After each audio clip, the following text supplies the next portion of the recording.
님에서 점 하나를 빼면 남이 됩니다.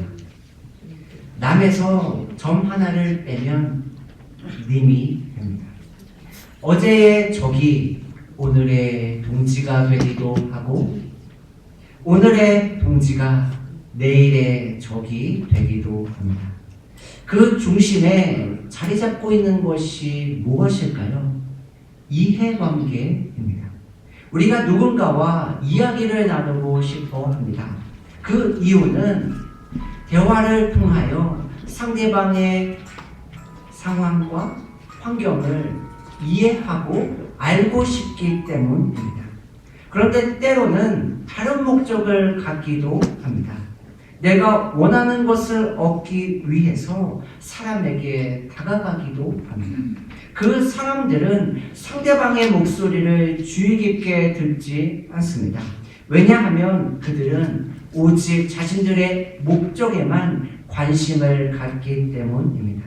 우리는 그것을 기만 또는 사기라고 부릅니다.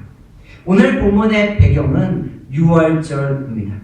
유월절은 하나님이 베푸신 은혜를 기억하며 기뻐하고 감사하는 절기입니다. 예수님이 유월절에 제자들과 함께 식사를 하십니다. 함께 음식을 나누는 분위기를 상상해 보세요. 그 공간이 웃음과 즐거움으로 채워지고 있습니다. 하나님이 우리와 함께 하심을 기억하며 감사하는 시간입니다. 그리고 앞으로 하나님이 우리와 함께 하실 것을 기대하며 소망하는 시간입니다. 그런데 그곳에 모인 제자들과 예수님의 생각이 조금 다릅니다. 어떤 제자는 예수님을 팔려고 합니다. 또 다른 제자들은 자신들이 앞으로 앉게 될 자리에 관심을 갖고 있습니다. 이 모든 생각들은 수면 아래에 있습니다. 이제 예수님의 한마디가 그들의 생각을 수면 위로 떠오르게 합니다. 웃음은 사라지고 당혹감이 찾아옵니다. 기쁨은 사라지고 슬픔이 찾아옵니다. 마가복음 14장 18절입니다. 예수께서 이르시되 내가 진실로 너희에게 이르노니 너희 중에 한 사람 곧 나와 함께 먹는 자가 나를 팔리라 하신대. 너희 중에 한 사람이 나를 팔리라. 예수님의 이 한마디가 화기애애한 분위기에 찬물을 끼얹습니다. 용의자는 12명, 범인은 1명입니다. 보통의 경우에 용의자를 1명씩 제외시키며 범인을 찾습니다. 그런데 예수님은 범인이 될 수 있는 대상을 축소하는 것이 아니라 확대하십니다. 예수님이 말씀하신 범인의 단서가 무엇입니까? 범인은 예수님과 함께 식사를 하는 사람입니다. 조금 이상하지 않으세요? 예수님은 범인을 알고 있습니다. 그럼에도 예수님은 범인을 직접 지목하지 않습니다. 오히려 예수님은 예수님과 함께 식사하는 12명의 제자 모두를 용의자의 선상에 올려놓고 있습니다. 왜 예수님은 구체적이지 않고 모호하게 말씀하실까요? 예수님은 이 사건을 어떤 특정한 한 사람이 아니라 예수님의 제자 12명 모두가 관계되어 있음을 의도하고 있습니다. 그래서 12명의 제자는 각자 자신의 삶을 돌아보기 시작합니다. 자신들의 마음속에 감추어 두었던 생각들을 떠올리기 시작합니다. 한국에서 음주운전으로 캐나다 국적을 가진 한국분 한 분과 여자분 한 분이 사고를 당했습니다. 우리가 듣는 보통의 가슴 아픈 사건입니다. 그런데 이 사건이 저에게는 조금 다르게 다가왔습니다. 그 이유가 무엇일까요? 음주운전으로 생명을 잃은 한 분의 아버지가 제가 일하고 있는 회사에 같이 근무하고 있기 때문입니다. 평범하게 보이는 사건이 나와 관계를 맺을 때 그 사건은 다른 의미로 다가오게 됩니다. 결국 제자들 모두가 용의자에서 벗어날 수 없게 되었습니다. 그래서 그들은 한 명씩 예수님에게 질문합니다. 마가복음 14장 19절입니다. 그들이 근심하며 하나씩 나는 아니지요 하고 말하기 시작하니 그들의 질문이 무엇입니까? 예수님, 나는 아니겠지요. 예수님의 제자들이 돌아가면서 한 명씩 예수님에게 묻습니다. 제자들은 너는 아니야. 이 한마디를 듣고 싶어 합니다. 그래서 그들은 귀를 쫑긋 세우고 예수님의 말씀에 집중합니다. 예수님의 대답입니다. 마가복음 14장 20절입니다.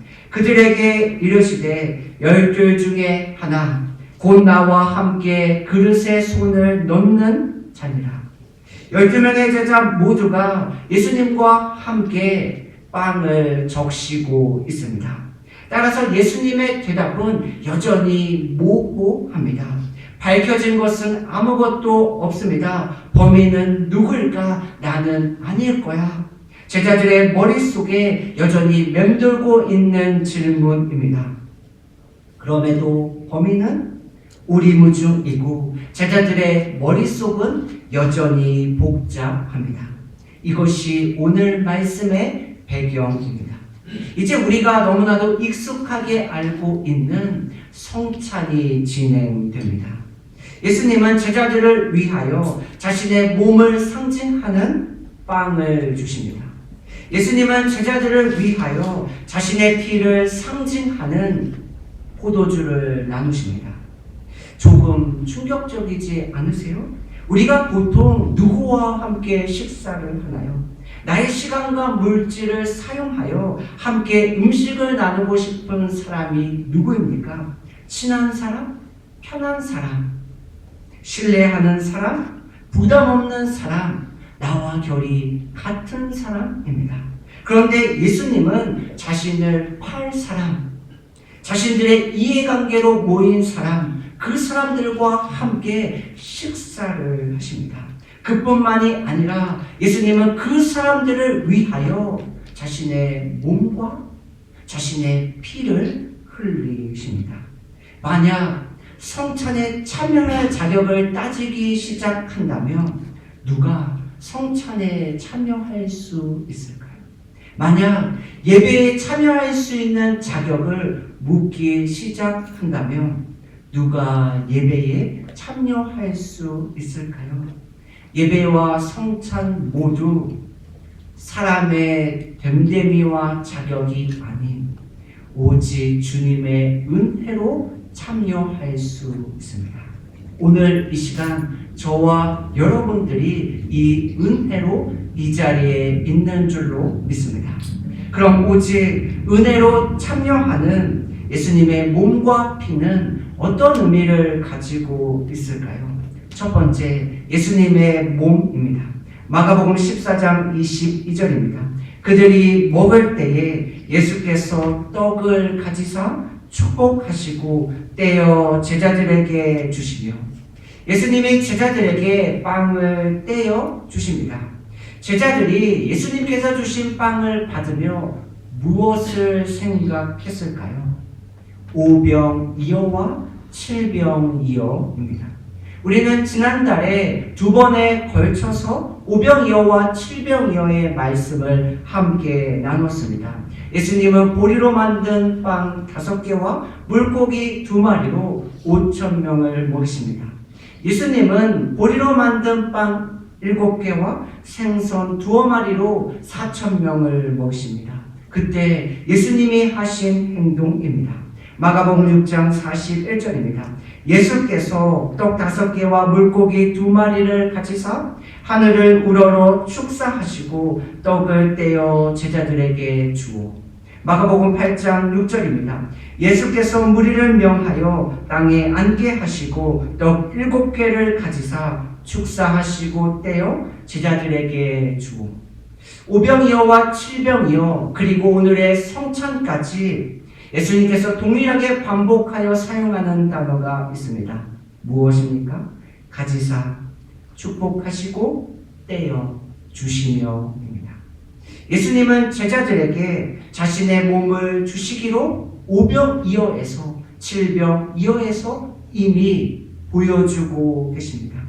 예수님께서 두 번의 기적을 행하신 이유는 오늘의 성찬을 행하기 위함입니다.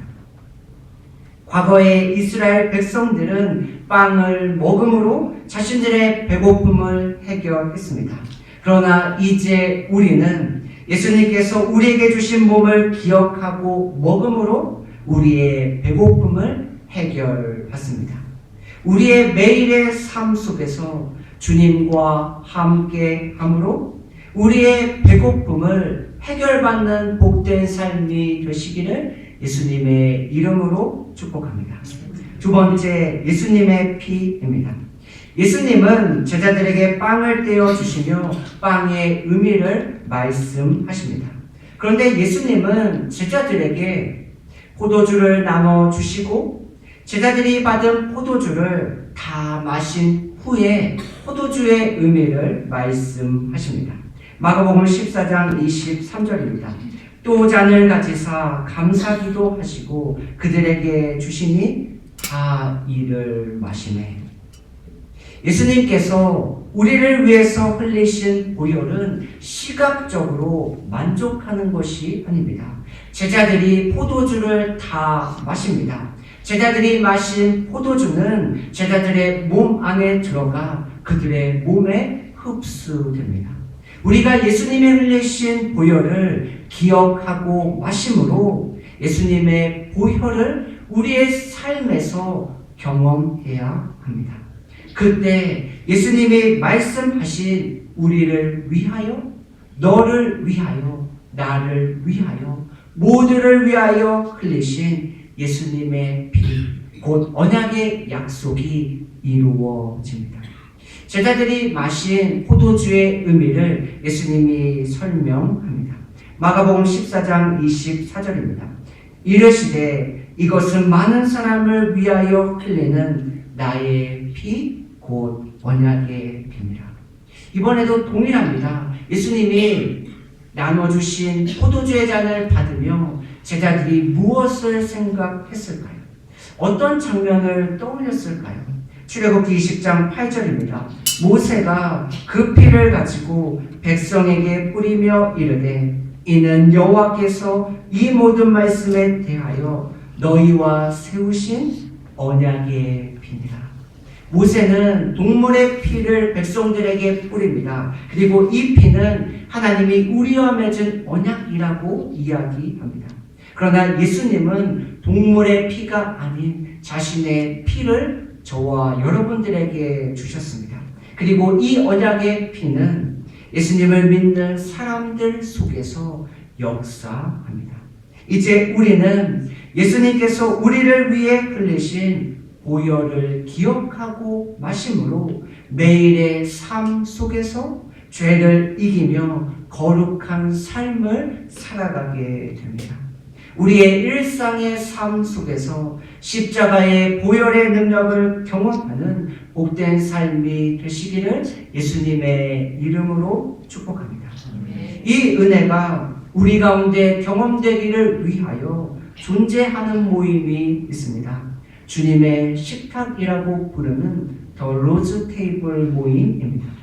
누구든지 주님의 식탁에서 함께 먹고 마심으로 주님의 몸과 피가 나의 삶에 경험되는 모임, 사람들의 삶이 회복되고 살아나며 자신들의 삶의 소망을 발견하는 모임, 이것이 더 로즈 테이블 모임이 지향하는 방향입니다.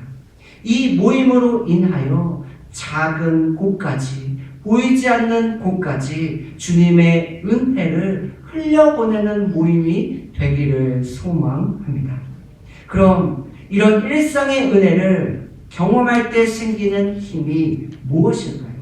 왜 우리에게 이 매일의 은혜가 필요할까요? 헤롯 왕이 예수님을 믿는 사람을 박해합니다. 특별히 요한의 형제 야고보를 죽입니다. 그리고 그는 베드로를 잡아 감옥에 가둡니다. 베드로의 마음이 어땠을까요? 예수님을 신실하게 믿고 따릅니다. 그럼에도 불구하고 우리의 삶에 어려움과 고난이 찾아올 때가 있습니다. 그때 우리는 어떤 선택을 하며 우리는 어떤 반응을 보이나요? 베드로의 반응입니다. 사도행전 12장 6절입니다. 헤롯이 잡아내려고 하는 그 전날 밤에 베드로가 두 군인 틈에서 쇠사슬에 매여 누워 자는데 베드로는 감옥에 갇혔습니다. 그리고 쇠사슬에 매여 있습니다. 그럼에도 불구하고 베드로는 얕은 잠이 아니라 깊은 잠을 자고 있습니다. 저는 이 장면을 볼 때마다 늘 저에게 질문합니다. 베드로와 나는 똑같은 사람입니다. 그런데 어디서 이런 차이가 나는 걸까?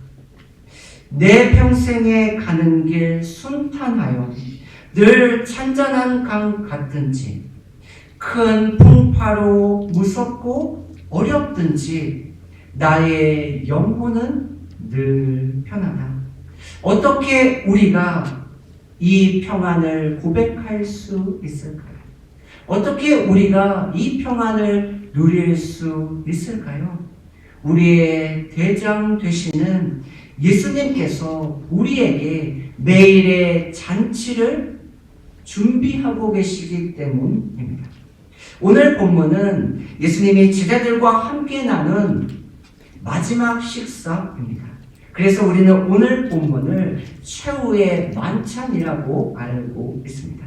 그런데 예수님의 식사 나눔은 이례적이고 단회적이지 않습니다. 우리가 앞으로 계속 경험하고 계속 반복해야 하는 하나님의 은혜입니다. 그래서 오늘 말씀의 제목이 매일의 잔치입니다. 고린도전서 11장 26절입니다. 너희가 이 떡을 먹으며 이 잔을 마실 때마다 주의 죽으심을 그가 오실 때까지 전하는 것입니다. 우리가 지난주에 함께 나눈 말씀을 기억하시나요? 살아있는 말씀과 살아있는 예수님을 경험판으로 흔들리지 않는 삶을 살아갑시다. 어떻게 이것이 가능할까요? 베푸신 매일의 잔치를 우리의 일상의 삶에서 경험할 때, 매일의 삶에서 누릴 때 이 일들이 가능합니다. 말씀을 마무리하기 원합니다. 많은 사람들이 핸드폰을 가지고 있습니다. 자신들이 가지고 있는 핸드폰을 잃어버릴 때가 있죠. 때로는 외출할 때 깜빡 잊고 핸드폰을 가지고 가지 않을 때도 있습니다. 그럴 때 대부분의 사람들은 조금 걱정하고 불안해합니다. 왜냐하면 핸드폰이 사람들과 세상과 소통하는 많은 비중을 차지하고 있기 때문입니다. 우리는 매일의 삶에서 얼마나 자주 예수님과 소통하며 대화하고 있나요? 우리는 일상의 삶에서 주님이 베풀어 주시는 매일의 잔치에 얼마나 참여하고 계십니까? 예수님과 더불어 먹고 마시는 일이 사라지고 있음에도 불안해하고 걱정하지 않고 있지는 않으세요? 우리 모두 우리에게 자신의 몸을 주시고 피를 흘리신 예수님께서 베푸신 매일의 잔치에 참여하기를 소망합니다. 그래서 우리의 남은 삶이 주님과 더불어 먹고 마심으로 풍성한 은혜와 사랑으로 채워지는 복된 삶이 되시기를 예수님의 이름으로 축복합니다. 기도하겠습니다.